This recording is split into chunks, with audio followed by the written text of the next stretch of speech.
जब जमीन नहीं मिली ज्योतिबा फुले को, तो ज्योतिबा फुले के स्कूल खोलने का विरोध कौन लोग किए थे पता है? मुखस्य जाए थे।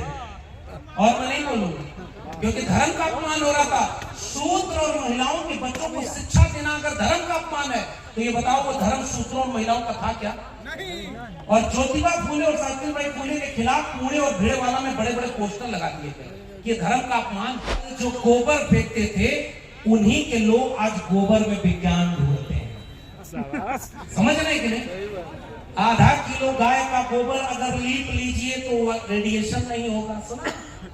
आधा किलो गाय का गोबर अगर ऊपर से ढक लीजिए तो परमाणु बम के हमले से बच जाएंगे।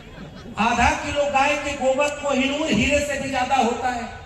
तो हमारे एक प्रवक्ता ने बोला कि इतना फायदा है अगर उसमें, तो अगर रोज आधा किलो गोबर खाया करिए तो दिमाग भी बढ़ा करिए। के बेटे रहे, ऑस्ट्रेलिया से पढ़ करके आए थे, और जब मुख्यमंत्री आवाज छोड़ा तो गंगा जल से उनका आवाज धुलवाया। ये अपमान नहीं हुआ क्या?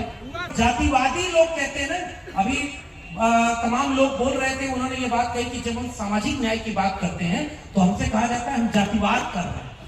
गुजरात का मुख्यमंत्री रहते हुए कभी जातियां नहीं बताई थी, और जब भारत का प्रधानमंत्री बनना हुआ तो जाति किसने बताई?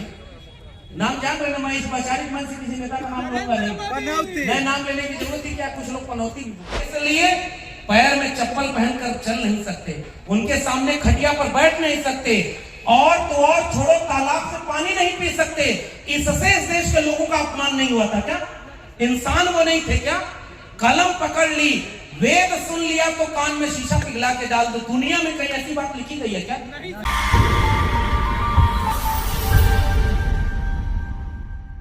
और मैं याद करता हूं, मैं 3 मंत्री जिस मंच पर बैठे हो, मैं सच बताऊं, उदय जी बैठे हुए हैं, विधायक जी बैठे हुए हैं, बहुत सारे लोग। ऐसा बयान आज के वक्त में कोई भी अगर दे दे, सच बोल रहे हैं, डॉक्टर अंबेडकर को कोट करे, सावित्रीबाई फुले को कोट करे, उनकी पार्टियां उनसे कहती हैं कि ये उनका निजी बयान है, हम इनसे सहमत नहीं है, हम सबका सम्मान करते हैं। और आपके नेता, मैं याद करता हूं, मैं इतिहास याद कर रहा हूं अपने लिए, और मेरे जरिए ये बात जहां तक जाएगी, राष्ट्रीय जनता दल के लोग बैठे हुए हैं, ये बात कहने में अगर संकोच भी करेंगे तो अपने इतिहास को हम जैसे लोग याद करेंगे। जब मंडल आंदोलन आया, बीपी मंडल साहब यहाँ बिहार के थे ना, आरक्षण कहां से आई और कर्पूरी की मां और बहन के लिए गालियां दी गई थी, वो किसका था? और आलोक मेहता साहब बोल रहे थे, उस जगह का नाम बोल रहे थे जहां पैर में चप्पल पहन के आप सड़क पर नहीं चल सकते। तब अपना बरहिया, और मैं तो कह रहा हूं सर, ऐसी जगह दर्जनों रही है, और इसलिए पैर में चप्पल पहनकर चल नहीं सकते, उनके सामने खटिया पर बैठ नहीं सकते, और तो और छोड़ो तालाब से पानी नहीं पी सकते। इससे इस देश के लोगों का अपमान नहीं हुआ था क्या? इंसान वो नहीं थे क्या? कलम पकड़ ली, वेद सुन लिया तो कान में शीशा पिघला के डाल दो। दुनिया में कहीं ऐसी बात लिखी गई है क्या? इस देश का प्रधानमंत्री विदेश जाकर बोलते हैं कि हम युद्ध के देश से नहीं, बुद्ध के देश से आए हैं, और भारत में आते हैं तो बुद्ध के खिलाफ युद्ध छड़े हुए हैं। वहां जाके कहते हैं कि हम बुद्ध के देश से आए हैं। अरे भाई, वहां जाके बोलो ना कि हम उस देश से आए हैं जहां दुनिया में लोग एक तरह से पैदा होते हैं, हमारे यहाँ कोई मुख से पैदा होता है, कोई भुजाओं से पैदा होता है। ये बात दुनिया में नहीं बोलते, क्योंकि दुनिया वाले आपके ऊपर हंसेंगे। ऐसे नहीं होता भाई। क्यों? क्योंकि आपको बंटवारा करना था।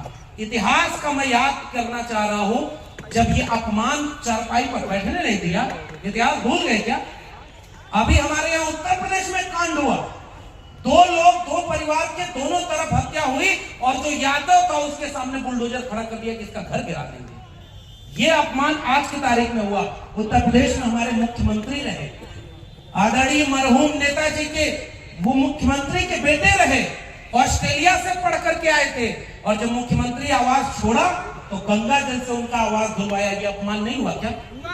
और इसलिए मैं पूछने आया हूं, जब ये अपमान आपके लोग करते थे 90 में बीपी मंडल साहब से विधानसभा में, पुराने लोग जानते होंगे, जब से मैंने ये इतिहास पढ़ा है, मैं अपने लोगों को समझाने के लिए बात कहता हूं।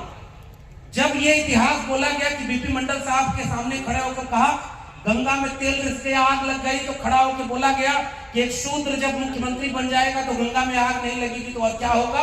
बीपी मंडल साहब ने खड़े होकर बोला, ये गंगा में आग तो तेल रिसने से लगी है, लेकिन हमारे यहाँ होने से तुम्हारे सीने में जो आग लगी है, इसको हमें और भड़काए हैं, सबकी बराबरी का भरा आपने बना लिया। अपमान ये नहीं था क्या?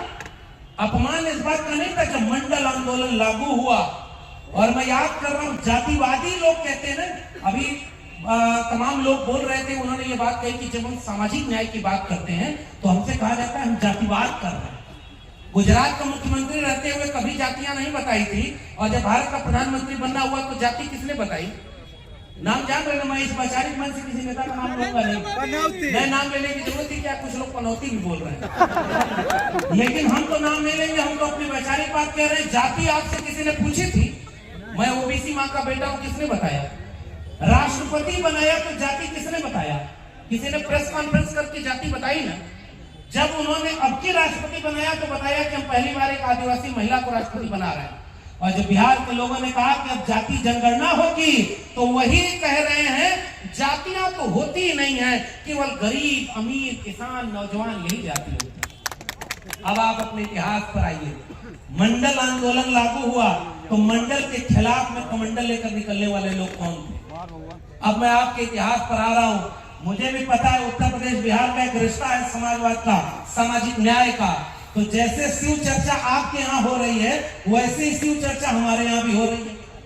यहाँ इतनी महिलाएं बैठी हैं, और मैं फिर से बधाई दूंगा फतेह बहादुर जी को। माता सावित्रीबाई फुले का ये कार्यक्रम मंच पर बैठे हम तमाम बड़े लोगों से नहीं, इतनी महिलाएं जो इतनी तादाद में इतने देर से बैठी हैं, इनकी वजह से कामयाब हुआ, इसलिए इनके लिए ताली बजाना चाहिए। ज्योतिबा फुले, सावित्रीबाई फुले तब तक बराबर नहीं बनते जब तक उन्होंने कलम हाथ में ले ली होती। ज्योतिबा फुले को पिता ने घर से निकालने के लिए कहा कि तुम्हें अपना स्कूल चुनना है या अपना घर चुनना है। ज्योतिबा फुले ने अपना घर चुना था। क्या आप लोग भी जरा जोर से बताइए? अपना स्कूल चुना था ना। और पत्नी को पढ़ाया सबसे पहले ज्योतिबा फुले ने। पता है कैसे पढ़ाया था? पेड़ की डंडल तोड़कर मिट्टी पर लकीरें खींचकर उन्होंने सावित्रीबाई फुले को पढ़ाया। और जब उनके स्कूल खोलने के लिए कोई जगह नहीं मिली, ये बिहार की समाजवादी जमीन है, मैं फिर से एक इशारा कर रहा हूं, जब जमीन नहीं मिली ज्योतिबा फुले को, तो ज्योतिबा फुले के स्कूल खोलने का विरोध कौन लोग किए थे पता है? मुखस्स से जाए थे। और मैं नहीं बोलूंगा क्योंकि धर्म का अपमान हो रहा था। शूद्र और महिलाओं के बच्चों को शिक्षा देना अगर धर्म का अपमान है तो ये बताओ वो धर्म शूद्रों और महिलाओं का था क्या? और ज्योतिबा फुले और सावित्रीबाई फुले के खिलाफ पुणे और भिड़वाला में बड़े बड़े पोस्टर लगा दिए गए कि धर्म का अपमान हो रहा है। तब उस समय जब उनको बहिष्कृत कर दिया तो अपना घर का आंगन दिया था स्कूल खोलने के लिए। उस व्यक्ति का नाम है उस्मान शेख और उनकी बहन थी फातिमा शेख, जो उनके स्कूल में पढ़ाया जाया करती थी। ये है सांप्रदायिक सौहार्द और यह सामाजिक न्याय। सबने मिलकर के कलम और किताब बांटने का काम किया।